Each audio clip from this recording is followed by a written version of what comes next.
Hello everybody, welcome back to MOHBAD TV.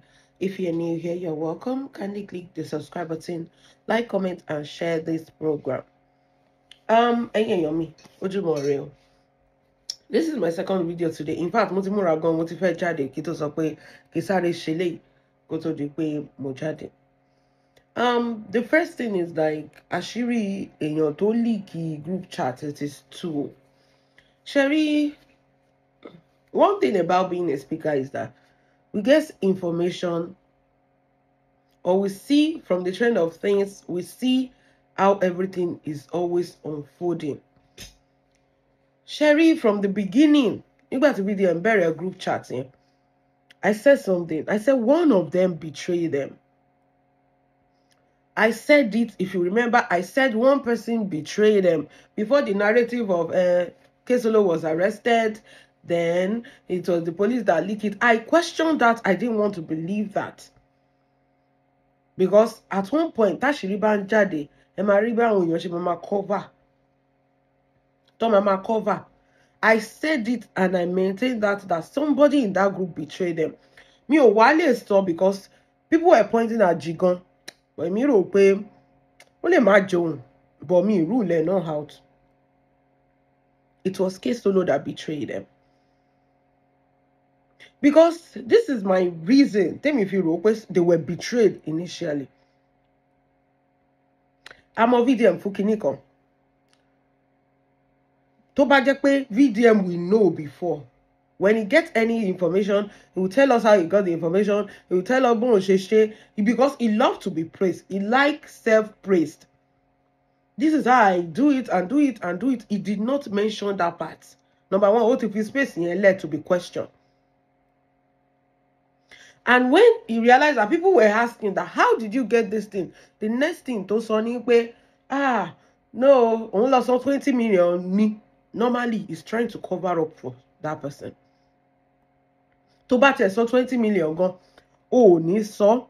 And number three, when he was bringing the chat, to battle pe kini yen, ki n se pe won betray, kò ní kọ́kọ́ fún wa ní screenshot. Ó máa kọ́kọ́ send the voice ni. This is the VDM we know.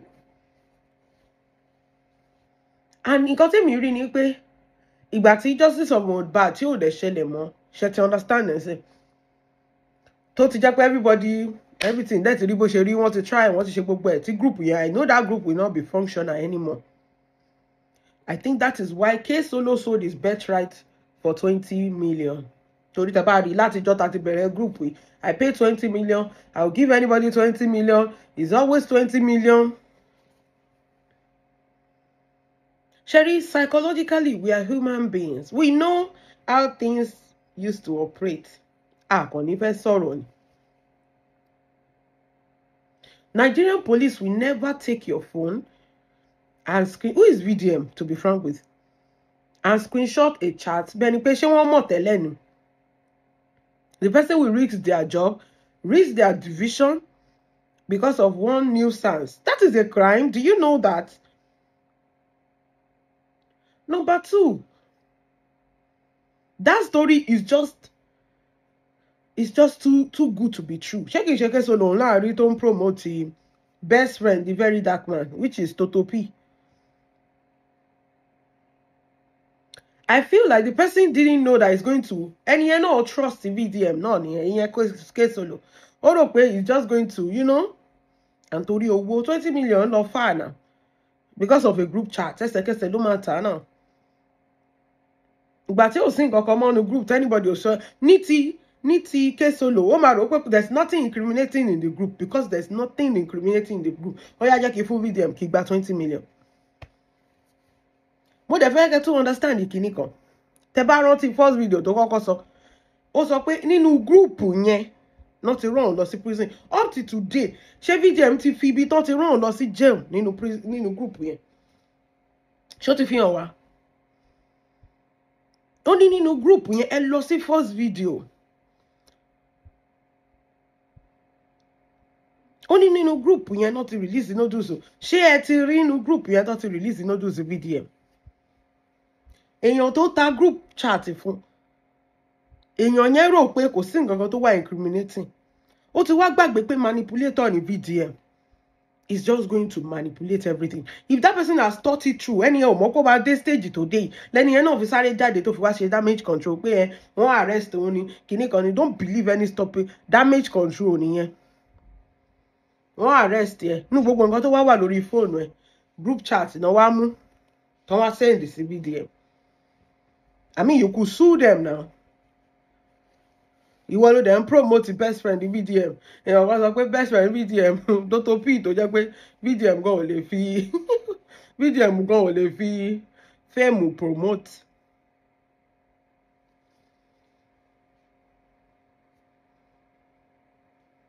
The person didn't think it through. The person thought that tó bá jẹ́ pé mi mo ka group chatting, kò sí nǹkan tó wà incriminating, kò lead sí ikú tó pa Mohbad, kò lead sí anything. At the end of the day, sell it out for 20 million. Ksolo has a price now. Because only a year the price.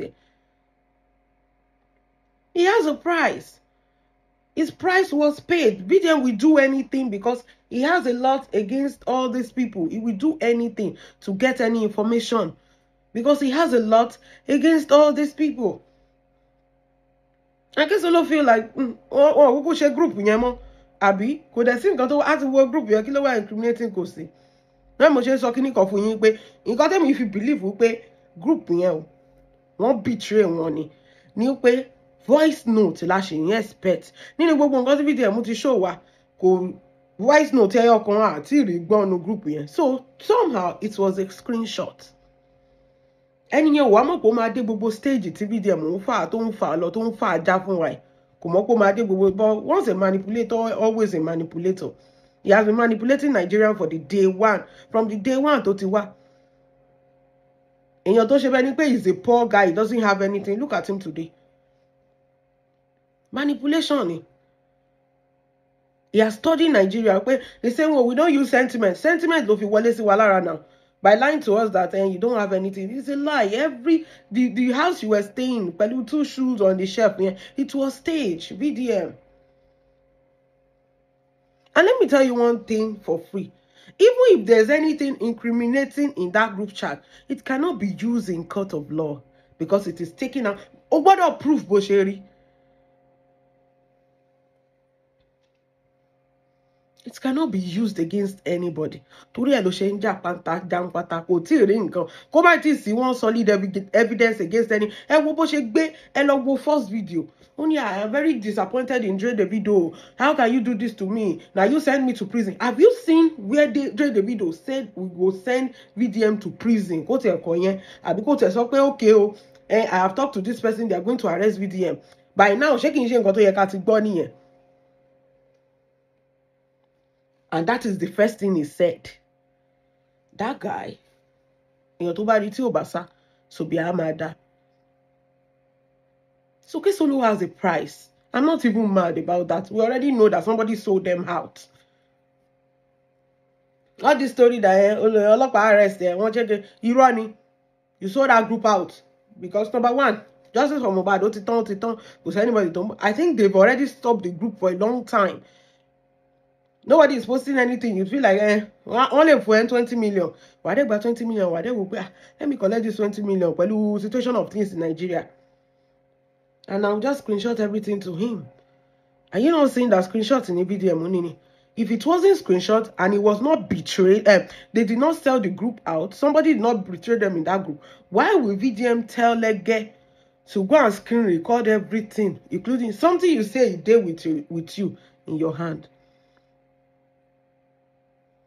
Why would you tell Jigon to go and screen record everything, including the voice recording? Why haven't we seen a voice recording today? Money, quote here, reproof. This thing is not admissible in court. Kate ring got to incriminating be. Admissible in court because number one, VDM is not in a position to bring any evidence. Show a register under police. Show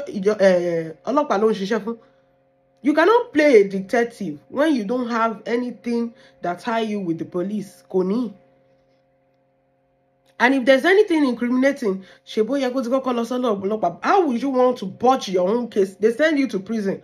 In a group, you're not to release no dues there. And them on social media, if you release anybody no dues online, you go jail. Why don't you use the opportunity? Maybe you want to bring IYABO Ojo down. Take her to court with your evidence. When you say evidence, full ground. If you don't take her to court now, how would you want to budge your own case online? So this is why we say somebody betrayed because of their birthright. That group, because the person is not that smart, thought that BDM, there's nothing, honestly, there's nothing in the group. That is so far, in a group here. So I think that is what the person thought. Incriminating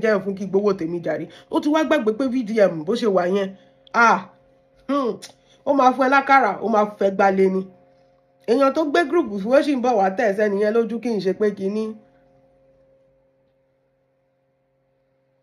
Wọ́n ní mo dẹ̀ sọ pé o ò ṣiṣẹ́ fọ́lọ́pàá tábà sọ pé that's the reason tó fi máa sọ pé okay anything inú ọlọ́pàá ló ran ẹ́ iṣẹ́ kó lọ máa hack ó sọ pé o hack account, is that not even a crime? So who are you to hack anybody's account in Nigeria? Breach of privacy. So anybody, the video, Burna Boy, don't shemo. So you can just quickly go and pay somebody 20 million to hack their account. Story, you know. So nobody is safe. You can hack the account of the commissioner of police, of the first lady, of the president, of the governors. Think about what you just said now. Well, this is your hand. That is just it. Oh, like very more now. You that met with a woman and you had a discussion.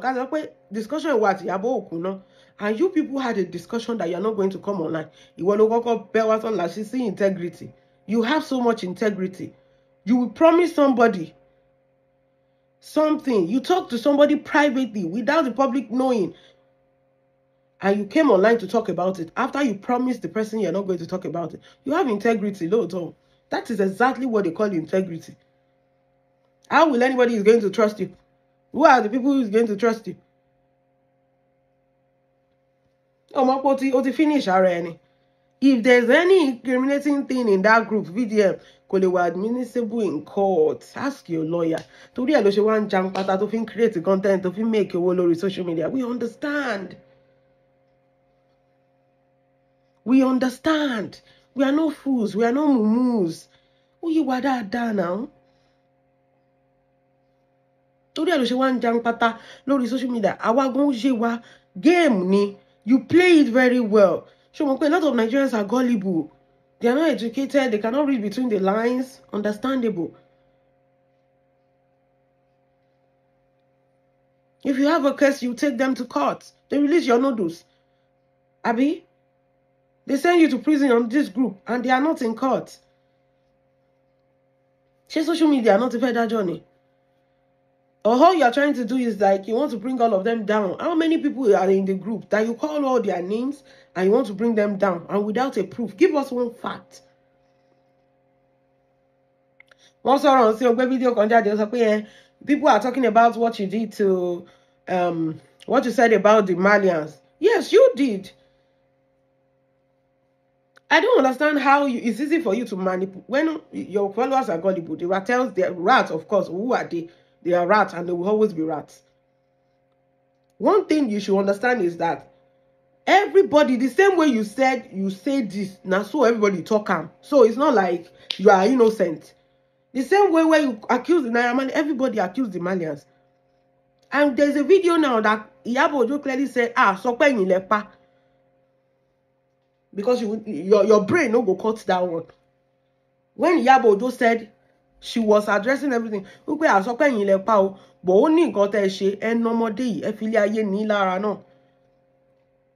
that is where you're hiding. Mr. I stand against the oppressor. You cannot oppress anybody. Now you they use the oppressor, they use you as tool.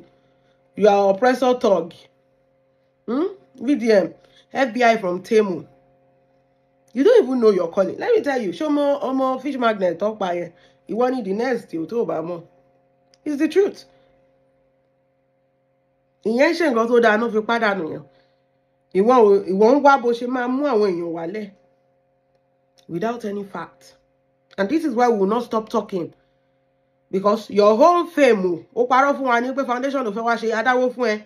Ó ń gbé owó 20 million ó ń yọ ńbẹ̀. Why is it that time náà tó gbé owó no account yẹn 20 million náà ló lọ jí gbé ńbẹ̀ kan tó ká ẹ? Why, what is with this 20 million where they always surround VDM? Ẹ jẹ́ kójú sọ dáadáa. Ẹ mójútó ọmọ yẹn dáadáa, ó lè ní. Ẹ tún lọ kọ sílẹ̀ pé mo sọ fún yín pé ó lè ní. Wípé the plan is to gbé that 300 million plus tó wà ní account ẹ̀ lẹ́ẹ̀kan here. Kó dẹ̀ gbèjà kó jápa. That's the plan. Kò rán yẹ, kò rán anybody, kò rán MOHBAD. Tẹ́lẹ̀ yín tẹ́ bá rò pé wọ́n gbúdà fún jọ́sí, kò rán ìyá yín, kò rán MOHBAD gan. Kò rán MOHBAD ni. Owó tó ń pa ló mọ̀. Kò rán anybody. Ìyá tó bí gan kò rán. Tó wáyé pé ó rán ìyá ìwọ tó ń fi 1 million ṣàánú èèyàn. Ìyá ẹ̀ ló ń gba loan 200,000. Hello, only 200,000. Is that not like $200 or $150? Ìyá ẹ̀ ń gba loan and you are giving people money outside. Your mama, they steal money from loan app. They collect money, they deny am. How does that, you know? So kò rán anybody.